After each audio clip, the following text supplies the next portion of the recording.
Good afternoon, grade 5. Gusto naman kayo? Ako si Teacher Will. Kasama sila, Teacher. Ako si Teacher Tisha. Ako si Teacher Ande. Ay, ako si Teacher Lloyd. Gusto niyo ba maglaro tayo? Alam ba ninyo yung larong Simon Says? Hindi! Okay, alam niyo lahat. Ngayon, matataling natin yun. Ngunit, tatawagin natin ito Spaniel Says. Kapag narinig niyo Spaniel Says, gagawin ninyo yung sasabihin ko. Spaniel Says, pumunta kayo lahat dito sa gitna.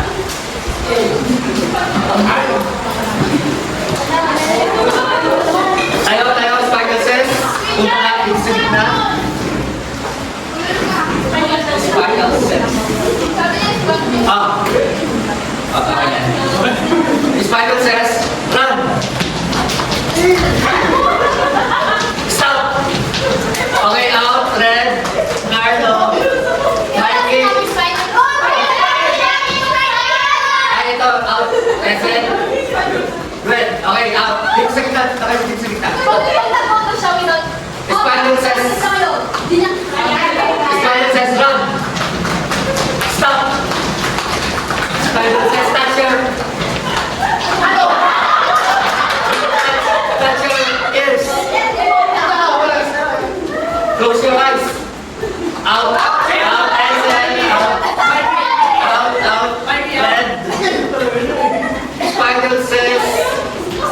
Spaniel Says, upo.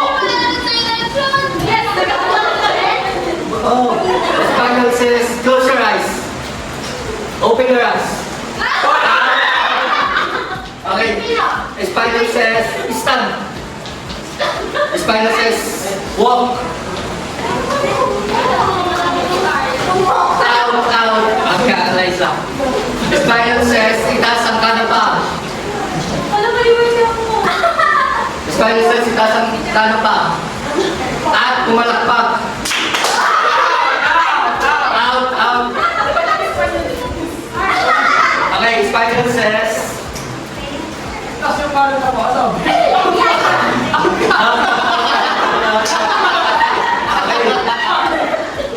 Spaniel Says, tumayo ng tuwid.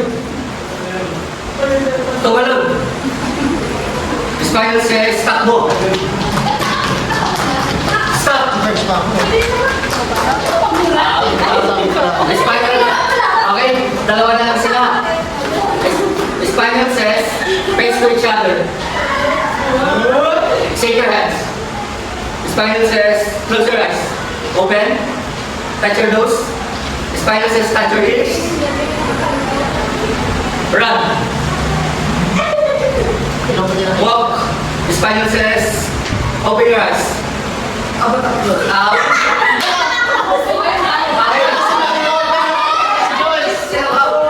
Sino out? Wala pa sinabi mo open ako. Si Joyce para.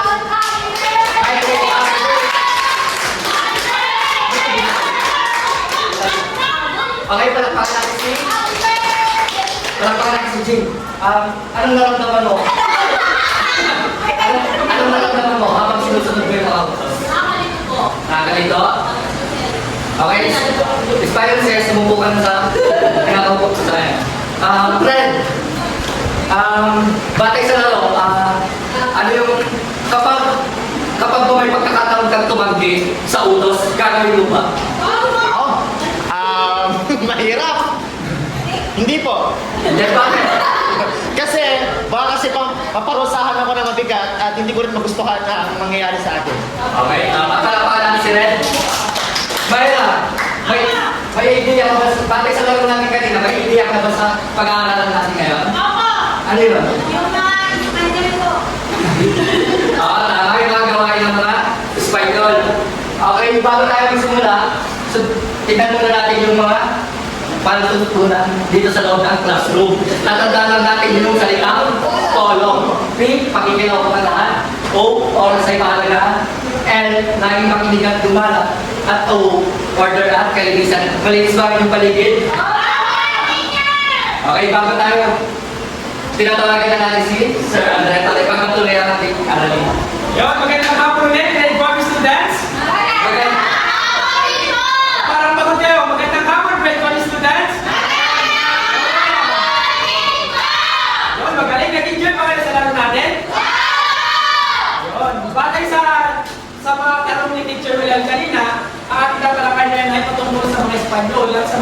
ginagawa nila. Yun. Espanyol. Ito. Ang ating pag-uusapan ngayon ay patungkol sa pakibasa. Narinig nyo na ba ang salita niya? Ano ang una nung naisip? Ha? Sensala.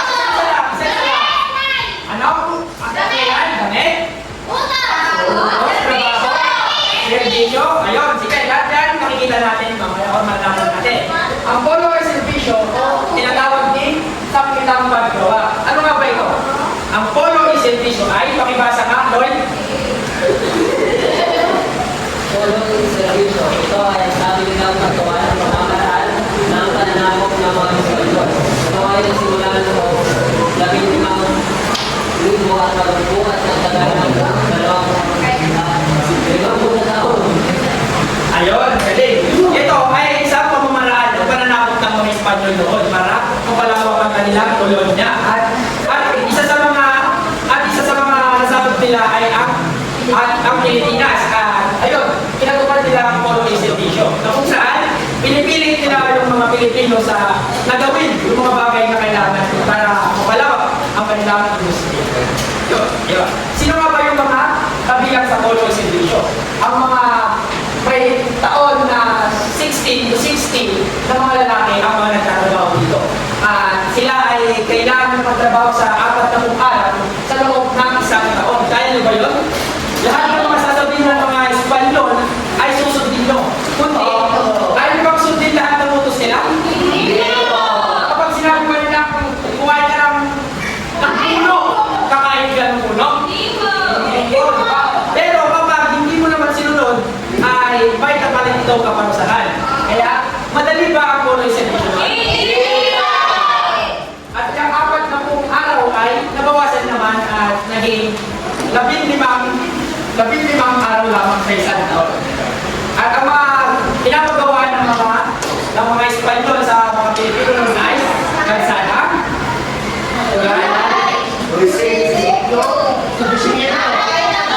kaya ba to? At kayo, kaya nyo bang gumawa ng ganito? Ngunit kapag nabuhay kayo noon, wala kayong ibang gawin. Or ibang choice. Ayun, kundi sumunod. Kundi meron kayong parusa. At ito, ano nga ba ang sabihin ng polo y servisyo? Ang polo ay nangangahulugang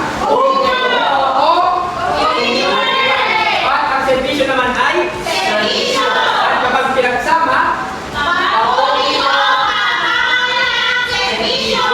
at kung may tawag doon sa sistema doon, sa tingin nyo, may tawag din ba sa mga tao na manggagawa? Sino ba nagtigyan kung anong tawag sa kanila? Ate Mayra. Polista? Sino bang may idea? Polista? Polisia? Sige, tignan natin. Polis? Sige, tignan natin. Ayun, tama si Mayra. Paano ba natin si Mayra? At polista ang tawag sa mga tao na tatrabaho sa ilalim ng polo y servisyo. Ngunit, sa tingin nyo, may paraan ba para makaiwas sa polo y servisyo? O para hindi makasali? Pag mayaman ka? Kapag may pera, mayaman? Pag nagbayad, ayun. Ano nang yung tawag doon sa pagbabayad na yun? Alam nyo? Ayun, ang tawag doon ay ang pala o panya ay ang buwis o multa na kailangan bayaran upang hindi masali sa polo y servisyo. Tanging ang mga mayayaman lang noon sa panahon na yan ang makakapagbigay ng buwis o multa na yan at hindi sila nasasali sa polo y servisyo. At ang kailangan nila bayaran noon ay isa't kalahating real o may halagang 7 pesos. Sa tingin nyo, konti lang ba yung 7 pesos na yun? Di ba? Yan ang may mataas na halaga noon. At mayaman lamang ang mga may kayang magbayad. At ngunit, para sa pagpapatupad ng polo y servisyo ay meron din mga talipunan o mga laws na kailangan sundin. At yun ay natawag na laws of Indies. Ito ay isang talipunan ng mga batas na mula sa mga mananakop na Espanyol. Ito yung mga kailangan nilang gawin o sundin. Una, ay kailangan bayaran ang mga pulista sa kanilang pagtatrabaho. Nararapat ba yun? Kailangan ay dapat babayaran natin ang mga pulista sa kapalit nilang servisyo. Ayun. Hindi dapat dalhin sa malalayo ang mga pulista upang magtrabaho. Sunod naman ay hindi dapat sila nagtatrabaho sa panahon ng pagtatanim o pag-aari. Ika-apat naman ay isaalang-alang ang pisikal na kondisyon ng mga pulista. Maganda ba ito para sa mga pulista? Naman. Ngunit ito yung mga naging epekto o epekto sa mga katutubo. Ayun. Una.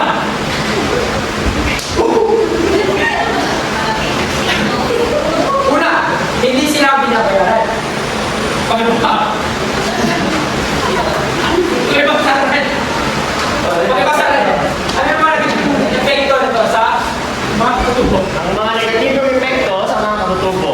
Una, hindi sila binabayaran. Ikalawa, sila ang nagdadala ng mga material na gagamitin sa paggawa. Ikatlo, dinadala sa malalayong lugar upang magtrabaho. Meron pa. Pinagtatrabaho sa panahon ng pagtatanim at pag-aani na nagresulta sa pagbaba ng produksyon. Kailangan nilang magdala ng sariling pagkain, hindi nakakatulong sa pamilya dahil hindi binabayaran. Sa tingin nyo, nasunod ba ang loss of English? Hindi na! Dahil lahat ng mga nasa loob ng loss of English ay Espanyol! Pilipino. hindi nasunod at nagkaroon lamang na negatibong epekto sa katutubo. Ayan. At, yan. Para sa ating dagdag kaalaman, sino ang pwedeng magpakita ng nalalaman nila sa Polo Servisyo?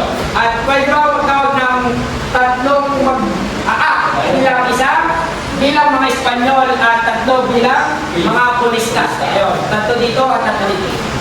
Sino? Sige, Carl, Joyce, Leslie, Endo, Paula, at Queen. Yun. Paano ba kayong kayo, ay si ano na lang, si Carl ang magsisilbing Espanyol at kayo lahat ang mga magiging pulista. Ipakita nyo ang mga natutunan nyo sa kung ano nga ba ang Polo Servisyo. Ayun. Yan, ganyan. Ito yung nasa ikot kami Oh, ayan, ito yung sundin nyo, si yung Espanyol. Carl.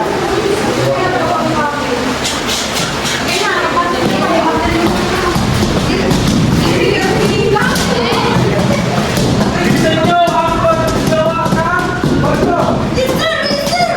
Hey, malaking dito. May bilisan mo.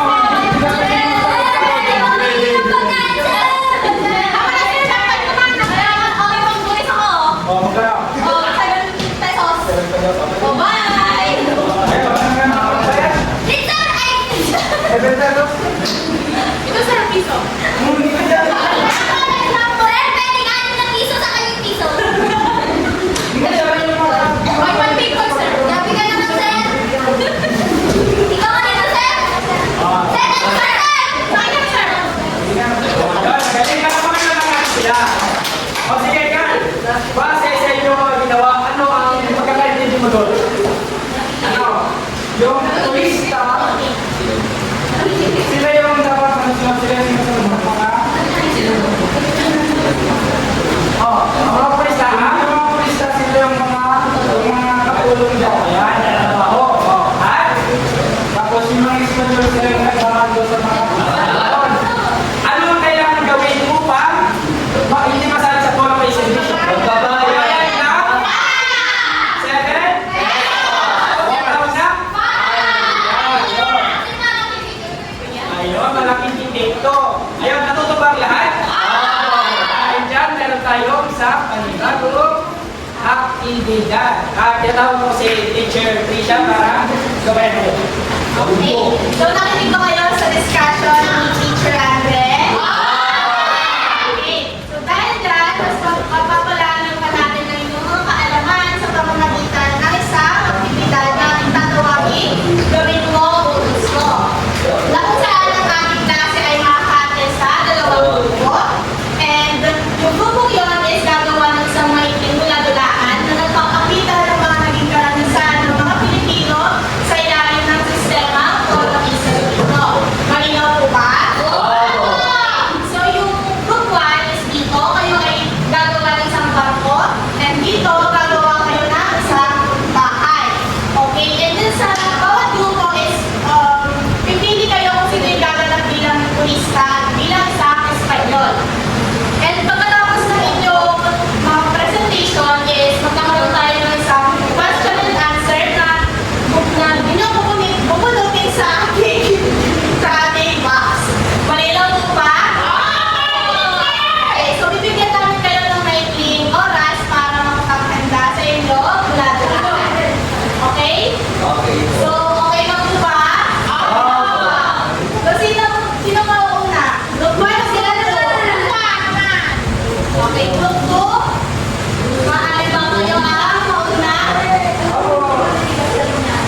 Sabi doon, Hoy!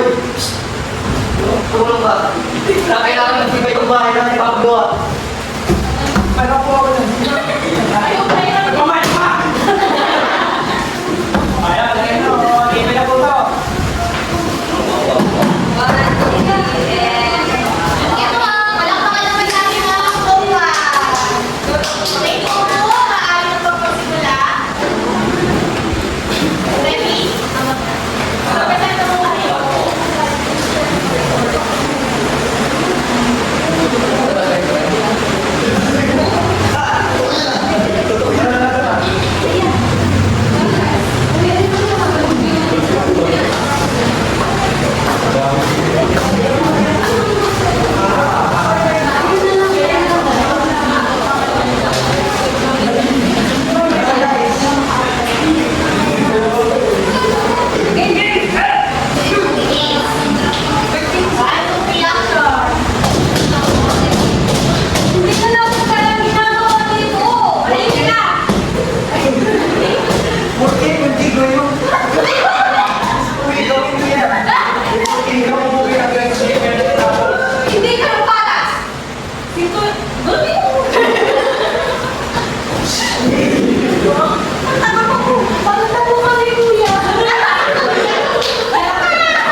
paggamit ng aming boses para mabigyan din ng pagkakataon yung ibang mga tao na hindi naririnig ang kanilang mga hinaing.